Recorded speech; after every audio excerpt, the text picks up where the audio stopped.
Hi huns, welcome back to my channel. If you're new here, my name's Meg, welcome, and if you're returning, then welcome back. Oh my god, I'm so excited to film this video. Guys, this is the long-awaited July roster reveal.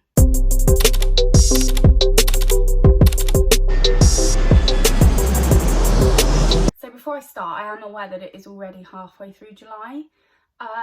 So I'm going to tell you why I'm only just bringing you my July roster reveal, because I have actually had my roster for July since the beginning of June. However, there were a number of reasons why I didn't film it when I first got it. The first one being, when I first got it, it was literally 5 there and backs and that was it, and the rest was just available days. So I wanted to give those a little bit of a chance to change before I did my roster reveal. The second reason being, given my luck with this company so far, I just knew that my ID wouldn't be ready in time for me to fly, and it wasn't. I was right. So I didn't actually end up doing my first block of flights like I was meant to. Luckily, I managed to get my ID a week after my wings, so I can fly now. However, I didn't know how long it was going to take, so I didn't want to come on here and be like, yeah, I'm doing all these flights, and then not actually be able to do any of them because I didn't have my ID. But rest assured, I do now have it, so I can now do a roster reveal, and I'm literally doing this, filming it and putting it up on the same day, 2 days before my first flight. I've left it to the very last minute. Not a lot had changed, let's say, in terms of what my roster looked like when I first got it and what it looks like now. But literally just before I sat down to film this video, I got changes for my day 2 and 3 of this first block.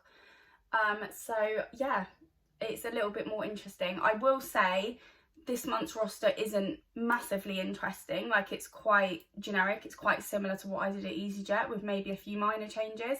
However, my August roster, which I do already have, is far more exciting. So make sure you are subscribed so that you don't miss that one. I thought, since this is my first roster with my new airline, I'm still going to do a roster reveal, even though it is majority, or it's all short haul, spoiler alert. I do have one night stop as it stands, and I could end up with more, so keep your fingers crossed for me. Before I start, I'm going to tell you the flights that I didn't end up doing that I was supposed to do. So my first flight was actually supposed to be in Madrid, there and back. Which I've done 100 times with EasyJet, so that would have been like second nature to me. And then my second flight was supposed to be in Newcastle, and then I was night stopping in Newcastle, which I was really excited for actually. I was going to go to the Primark in Newcastle, but because I didn't have my ID, I didn't end up doing it. Those are the 2 flights that I lost, sadly. However, I'm now going to tell you which flights I definitely am doing. So I am starting off my flying journey with my new airline with a block of 3. So my first flight, my supernumerary flight, is a Geneva there and back, which actually my second supernumerary with EasyJet was a Geneva. So Geneva just must be calling my name when it comes to supernumerary. Quite a quick flight, Geneva, so I'm not, I'm not too mad about it. It is a bit of an early report, and obviously I'm now based at Heathrow, which is half an hour further away than Gatwick is from me. Also, I think I just want to give myself obviously more time on my first flight, so that I'm not rushing around and panicking. If you are a returning viewer, you'll know that I used to love doing earlies at EasyJet. The only occasion where I don't mind doing a late is when I'm getting off the plane at the end of it, which obviously I'll be doing a lot with BA. I mean, I don't know how I feel about doing earlies from Heathrow. I can't lie to you, because the thought of getting up at those hours just... I know I can do it because I've done it for the last 2 years. It's sending shivers down my spine, but yeah, I'm not going to complain because I'm just absolutely ecstatic to even be finally with the company and be flying. So it's day 1, just a quick Geneva there and back, coming home and having a nap after that one. Now day 2 and 3, this is the ones that have literally just changed. So they were originally available days, so I'll explain to you what an available day is. It's not like standby in that you have to be available to answer your phone and they can call you and only give you, well, it's 2 hours at BA, it was 90 minutes at EasyJet, so it's not like standby in that you have to be up and ready to go in case they call you.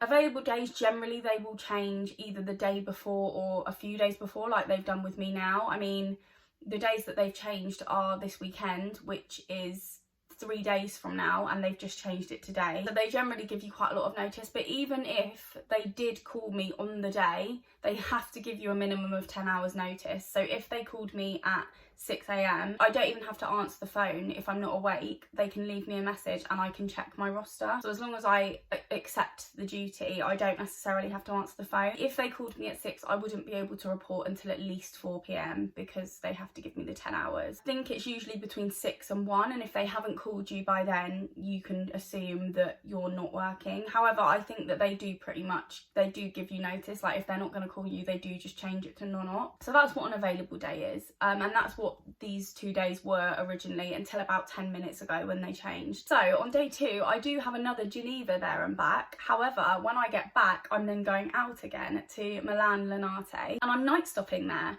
which is so funny to me because Milan Linate is one of the destinations where EasyJet used to do night stops, but I never got given one. So it's so funny to me that the first night stop I get with my new airline is one that we did at EasyJet. Absolutely ecstatic to be going to Milan. I've been to Italy before, but I went on like a uni trip and it wasn't anywhere that anyone's probably even heard of in Italy. It was a place called Rimini. I've always wanted to go to like Milan, Rome, Venice, places like that. So I'm really excited to be going. I get there like late afternoon, so hopefully if I'm not too tired, well, do you know what? I don't even care. I can sleep when I'm dead. I'm not gonna sleep. I am, hopefully, if the other crew want to, going to go out and have a nice Italian dinner because Italian food is my absolute favourite. Then I will need to get an early night, reasonably early night, because the next day, 3 is another 3-sector day. So I'm going back to Heathrow from Milan, and then I'm doing a Frankfurt there and back. So it's turned into a pretty busy weekend for me of what was originally quite an easy. So let me tell you what this weekend originally was. I don't know why they changed it, maybe they cancelled the flight, but originally this weekend was meant to be a Barcelona night stop, but I was literally just going to Barcelona and then just coming back from Barcelona. I wasn't doing the other 2 sectors on each day, so it was quite an easy weekend. But that got changed yesterday and it went back to an available day, and then today it's just changed to something else. So yes, I am going to be a tired honey this weekend, but I'm very excited to be going to Milan. Not there for very long, I'm literally there for 12 hours, so I'll probably literally just have the evening there and then I'll be getting up early to leave again. But still, it's still a night in Italy on a weekend. Like, you can't really complain, can you? So I then, after that block of 3, have 2 days off, and that is followed by another block of 3. So day 1 is a Paphos there and back. And I'm laughing because they are horrendously long days. I did one in December with EasyJet and it actually ended in us needing the police on the ground because of a disruptive passenger, so I'm hoping that it won't end like that this time. Yeah, it's a 12-hour day. I'm not going to be saying like exact report and clear times in my roster reveals just for safety and security reasons, but I report mid-morning and I don't clear until quite late at night. It's a 12-hour shift, essentially, pretty much bang on 12 hours. Obviously, when you factor in travel time, it's like a 16-hour day for me. So I'm going to be very tired again. Basically, I'm just going to be tired a lot of the time in July, but that is the life of being cabin crew. I am used to it now. I'm quite obviously lucky in a way that I've come to this airline from another one, so I know what it's like. I know how tiring it is. That's day 1. Day 2 is another available day, so that could really only change to a there and back or a standby, because you basically have to have a minimum of 3 or more available days in a row for it to change to a long haul trip. And because on day 3 I've got a duty already, it can't change to a night stop, so that's either going to change to a there and back or it's going to change to a day off. I feel sorry for me after my Paphos and give me an extra day off. And then day 3 is another Milan Linate. That one is like early to mid-afternoon report time, which is quite nice. I know what you're thinking. You're all like, Megan, you hate lates. And yeah, I do hate lates. However, after all of those occasions of getting up early, I feel like I'm going to appreciate a late. It's not too late either. Like, I finish at a respectable time still because it's quite a quick flight. I can deal with a random late every now and then. I just hate doing whole blocks of lates. But to be honest, a lot of the long haul flights that we do are overnight flights, so I'm going to have to get used to being up late, aren't I, really? After those 3 days, I have 1 day off, and that is followed by a block of 3 available days. So that is basically the only block that I have this month that could turn into a long haul trip. So maybe it will, maybe it won't. By the way, guys, obviously I'm not going to come back on YouTube and make a whole new video if my available days change. I'm 99% sure they will all change because it's so busy at the moment. But yeah, I'm not going to make a whole new video, but I will be putting updates on my Instagram story for when I get changes to my available days. So if you're not following me on Instagram, make sure you're doing that. My user is at meganrholland _ and it is always in the description box below, because that is where any roster updates will be posted for any roster that I get, whether it's this one, next month, whenever I've got a block of standbys or available days. That's where I will be updating you all on what they've turned into. So when I first saw that block of available days, I was like, I really hope that changes to a long haul trip. However, now that I've seen my August roster, I'm like, I don't mind if it's not a long haul trip, because I've got a lot of long haul in August. I'm just going to give you a little teaser there. To be fair, because I'm filming this video halfway through July, you don't actually have to wait that long for my August roster reveal anyway. So just going to keep you all on your toes there. These are my 3 available days. Actually, I'd love it if they turned into a Euro tour. So a Euro tour is basically where you go to multiple different European destinations. So you could do like, you could go to Paris, let's say, for day 1, stay there overnight, then come back to Heathrow the next day, and then go to Frankfurt and stay there overnight, and then come back the next day, go somewhere else. And they can be like 3 or 4 or 5 day trips, but they're just in a different destination every night, which I really like the sound of, because as much as I can't wait to do long haul, I actually really want to visit most places in Europe as well, because even though I'm cabin crew, I'm not actually that well travelled. The place that I've probably been to the most in my life is Spain, but even there I haven't been to the capital. I've obviously flown there, but I've never got off the plane. So I am quite eager to just tour Europe as well as long haul, you know. I then have 3 days off, which would be a nice few days off to have after a long haul trip, that's all I'm saying. And then I have a block of 2 at the end of the month, and day 1 is an available day, and again it can only really change to short haul because I have something on day 2. And then day 2 is a Venice there and back, and that is an early report. So obviously this roster reveal is probably going to have gone a bit quicker than the rest of them will be, because it's only half of July and not the whole month.